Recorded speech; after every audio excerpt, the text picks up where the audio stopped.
கர்த்தருடைய பரிசுத்த நாமத்திற்கு மகிமை உண்டாவதாக. இன்றைய வசனம் ஏசாயா 49:23 கர்த்தருக்கு காத்திருக்கிறவர்கள் வெட்கப்பட்டு போவதில்லை, நான் கர்த்தர் எனக்கு காத்திருக்கிறவர்கள் வெட்கப்படுவதில்லை பார்க்குறோம். அதனால் கூட அந்த வார்த்தை கேட்குற ஒவ்வொருத்தர் வாழ்க்கையிலையும் நாம் வெட்கப்பட்டு போகாமல் இருக்கணும். ஆண்டவருக்காக நம்ம காத்திருக்கணும். ஆண்டை நோக்கி கூப்பிட்றவங்க வெட்கப்பட்டு போக மாட்டாங்க. அதே போல் ஆண்டவருக்காக யாரெல்லாம் காத்திருக்கிறார்களோ அவங்க வெட்கப்பட்டு போக மாட்டாங்க. நாளை கூட உங்களுக்கு ஒரு வாக்குத்தத்தம் கொடுத்துருக்கலாம். நான் வாழ்க்கையில் எப்படியெல்லாம் நன்மைகள் செய்யணும் உங்களுக்கு ஆண்டவர் பேசியிருக்கலாம்.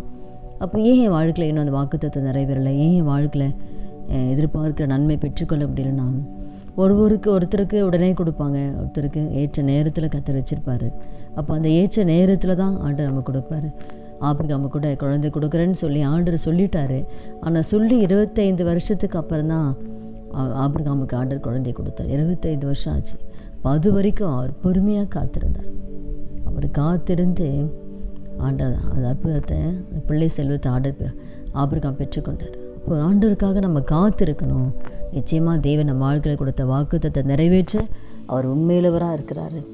அப்படின்னா பொறுமையோடு நம்ம காத்திருக்கும் போது நிச்சயமாக நாம் வெட்கப்பட்டு போக மாட்டோம். நம்ம கர்த்தர் கொடுத்த எல்லா வாக்குத்தத்தங்களையும் கர்த்தர் நிறைவேற்றுவார். கணவர் திருமணத்தில் கூட அவர் குறித்து அவர் அந்த அற்புதம் செய்யறதுக்கு வச்சிருந்த அந்த நேரத்தில் தான் கர்த்தர் அற்புதம் செஞ்சார். அதுதான் என் வேலை இன்னும் வரலன்றார் தாயார் சொல்லும்போது, என் வேலை இன்னும் வரலை. அப்போ அவர் குறித்த அந்த வேலையில் தான் ஆண்டவர் அற்புதத்தை செய்கிறார். இப்போ நம்முடைய வாழ்க்கையில் ஒவ்வொருத்தர் வாழ்க்கையிலையும் நமக்கு நன்மை செய்யறதுக்குன்னு ஒவ்வொரு நேரங்களை ஆண்டவர் வச்சுருப்பார். அந்தந்த நேரத்தில் அவர் அழகாக கரெக்டாக செய்வார். ஏற்ற நேரத்தில் கர்த்தர் ஒவ்வொருத்தர் வாழ்க்கையிலும் ஆண்டவர் அற்புதங்களை செய்வார். எதிர்பார்க்குற நன்மைகளை ஆண்டவர் கொடுப்பார். பிள்ளைகளுடைய வேலை காரியமாக இருக்கலாம், திருமண காரியமாக இருக்கலாம், கடன் பிரச்சனையாக இருக்கலாம், எல்லாவற்றிலும் ஆண்டவர் விடுதலை கொடுக்க அவர் வல்லமையுள்ள தேவன். நம்ம ஒரு மரித்து போன தெய்வத்தை வணங்கலாம். அந்த உலகத்தில் அண்டசராசரங்களை படைத்த ஒரு ஜீவனுள்ள தெய்வனை நம்ம வணங்கும் போது நம்ம எந்த காரியத்தை குறித்து கவலைப்பட வேணாம். நிச்சயமாக உபத்திரவங்கள் உண்டு, ஆனால் திடன் கொள்ளுங்கள், நான் உலகத்தை ஜெயித்தேன். உபத்திரவம் கர்த்தருடைய பிள்ளைங்க வாழ்க்கையில் ஒவ்வொருத்தர் வாழ்க்கையில் இருக்கும். ஆனால் ஆண்டவர் உலகத்தை ஜெயித்தபடியினால நிச்சயமாக நாமும் ஜெயிப்போம். நிச்சயமாக எல்லாவற்றும் தான் ஆண்டவர் விடுதலை கொடுப்பார். அதே போல் ஜெபத்தில் காத்திருக்கணும்னு ஆண்டவர் விரும்புகிறார்.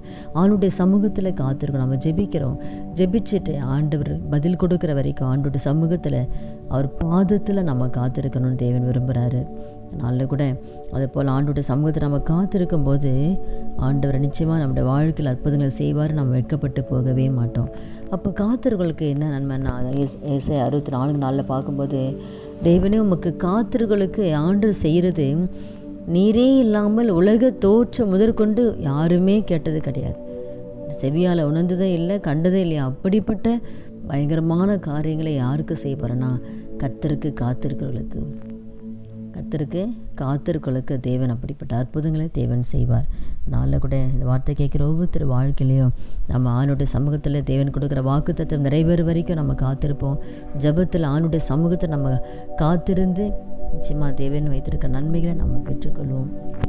சங்கீதம் 41 கூட கர்த்தருக்காக பொறுமையோடு காத்திருந்தேன், அவர் என்னிடமாய் சாய்ந்து என் கூப்பிடுதலை கேட்டான் தாவீது எழுதியிருப்பார். அப்போது கர்த்தருக்காக பொறுமையோடு காத்திருந்து அவர் கூப்பிடுதலை அந்த ஜெபத்துக்கு தேவன் பதில் கொடுக்குறார்.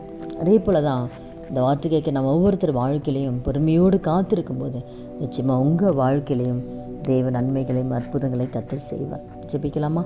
துதிகள் மத்தியில் வாசம் செய்கிற நல்ல தகப்பனே, இயேசுவின் நாமத்தில் நம்முடைய சமூகத்தில் வருகிறோம். அப்போ அந்த வார்த்தை கேட்குற ஒவ்வொருத்தர் வாழ்க்கையில் ஆண்டவரே, எத்தனையோ வேதனைகளும் பாடுகளும் உபத்திரங்கள் இருக்கிற நம்முடைய பிள்ளைகளுடைய வாழ்க்கையில் என் வாழ்க்கையில் ஒரு அற்புதம் நடக்காதா என்று இயங்கிக் கொண்டிருக்கிற பிள்ளைகளுக்கு ஆண்டவரை அப்பாமை துதிக்கிறோம். ஆண்டவரை ஏற்ற நேரத்தில் பிள்ளைகளுடைய வாழ்க்கையில் தேவன் வைத்திருக்க நன்மைகளை பெற்றுக்கொள்ள கர்த்தர் உதவி செய்யுங்கப்பா.